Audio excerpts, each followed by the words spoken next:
This is Baruch Fleischman here at the Tikkun Elevator Kollel, and we're going to start back in to the Atlas of Medieval Jewish History. We have experienced now this date, the day that I'm recording this right now, is the end of the month of Tishrei. It's the 27th day of the month of Tishrei, and this is 10/12/2023 by the Roman count. The Jewish people have been destroyed off of our land. We see that this is our history, and we start to see, well, where exactly did we go? Where did we come from?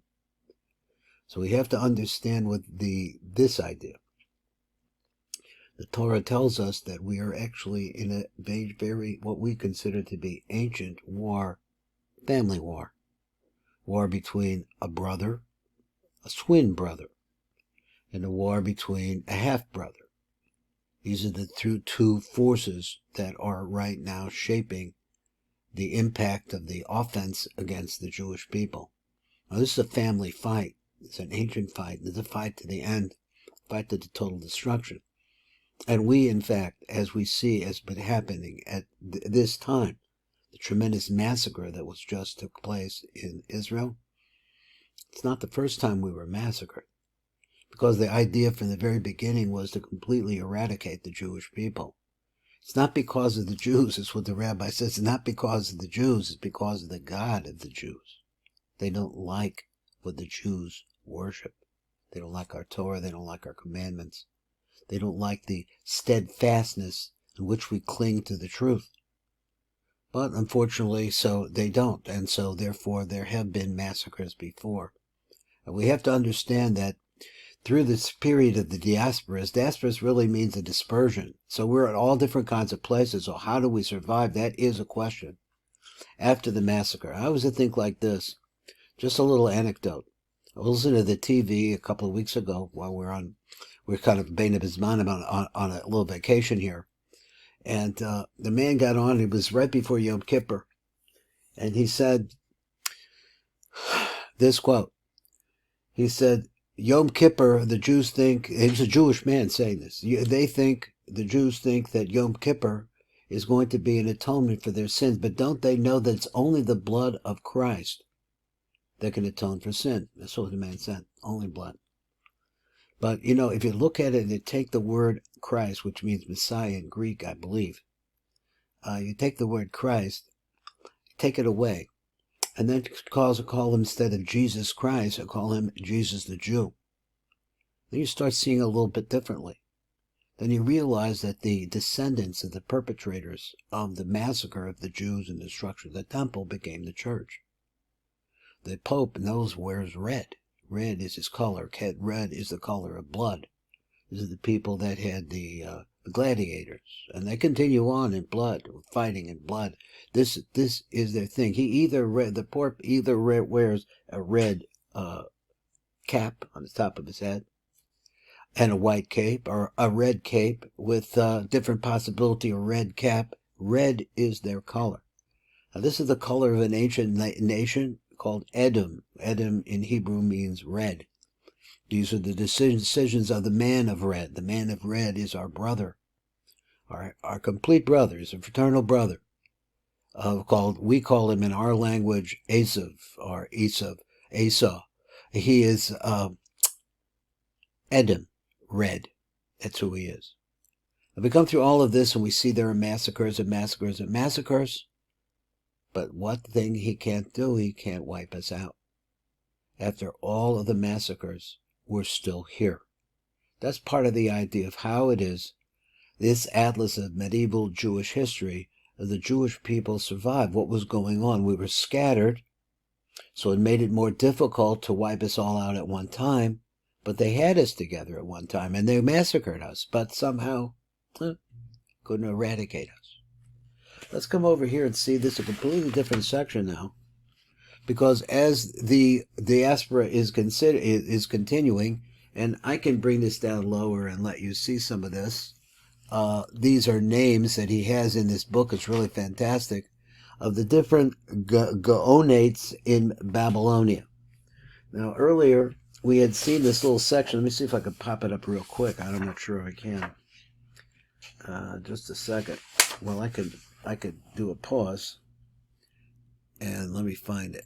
So we have this little blurb that we had at the time of this is blurb going back to the 500s, 600s, somewhere time before the year 1000.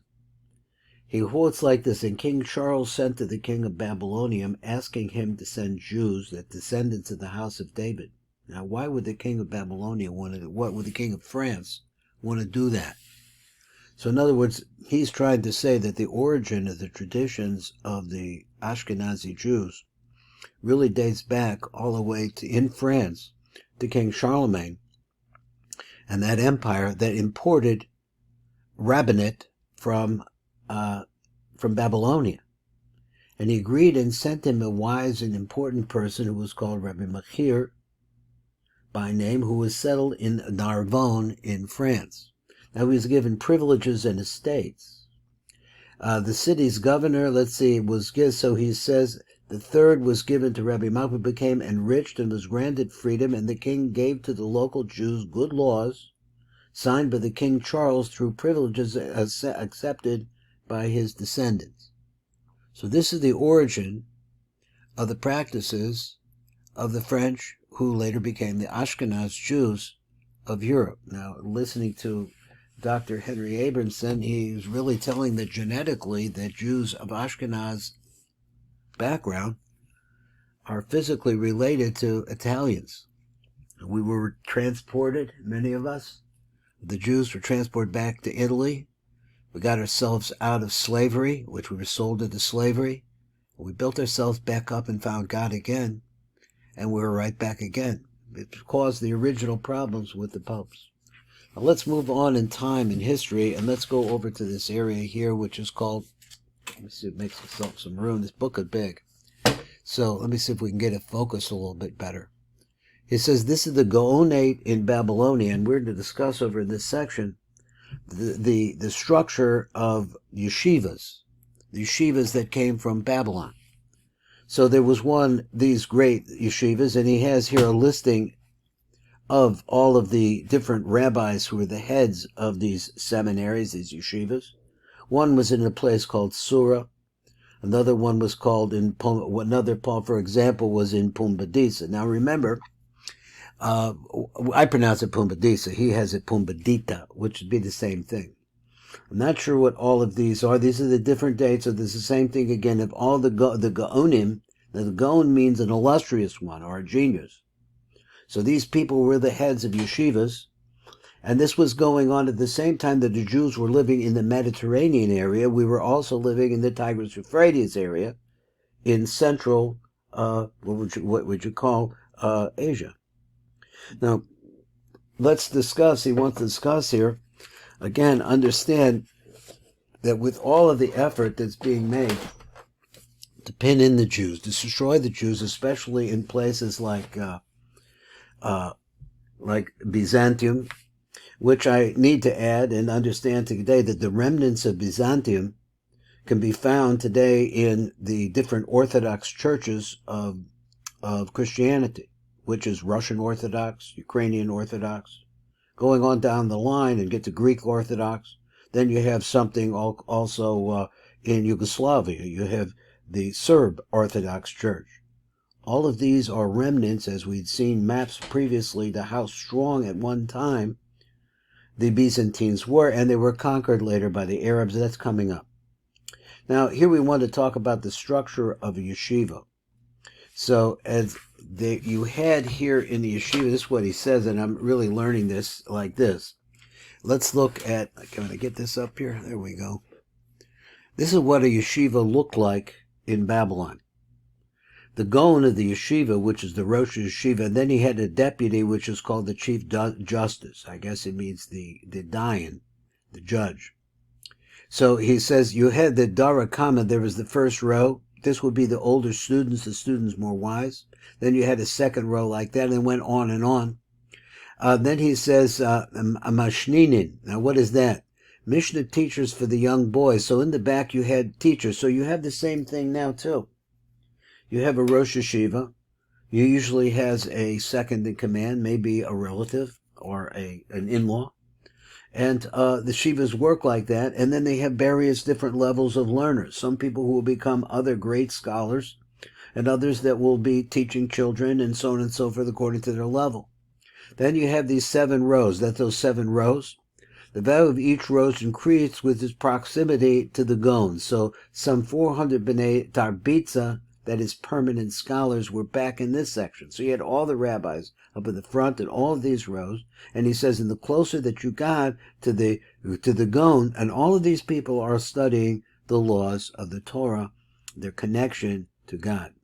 So then in the back, they had study rooms for scholars, and temporary students would also have rooms in the back. This is a typical layout of a yeshiva inside of a building which had rows, circular rows or semicircular rows. It's not really circular, but more or less. He says, and these are the structure with 400 B'nai Tarbitza. Tarbitza means people are working at it all the time. These are permanent scholars.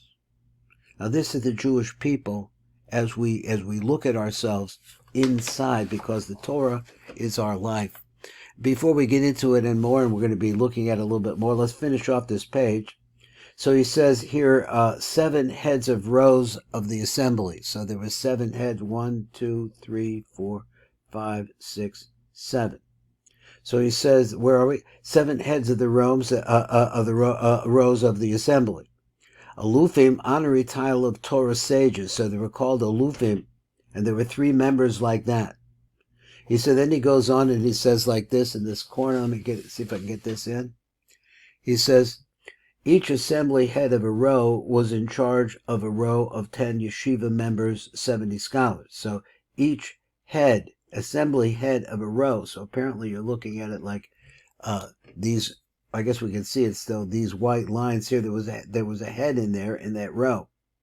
So he says each one of the heads had 70 scholars that he was in charge of. Place in the hierarchy was fixed and usually was passed on from father to son or to a close relative. So this is the nature of it. It's a family business. It is a Jewish business. Now, someone told me when I first really got involved, I was a fundraiser for a while in yeshiva. When I really got involved over there, he said like this, the Jewish people live like a rock that is thrown into a still pond. Now this picture here, and we can see it again, the picture is that picture of that pond, so to speak. And as the rock, which represents our Torah, the rock is the Torah, goes into the water, it generates waves and ripples of vibration of closeness to God. And we learned this is how we learn. This is how we develop. This is Baruch Fleischman. This is the Tikkun Elevator Kollel.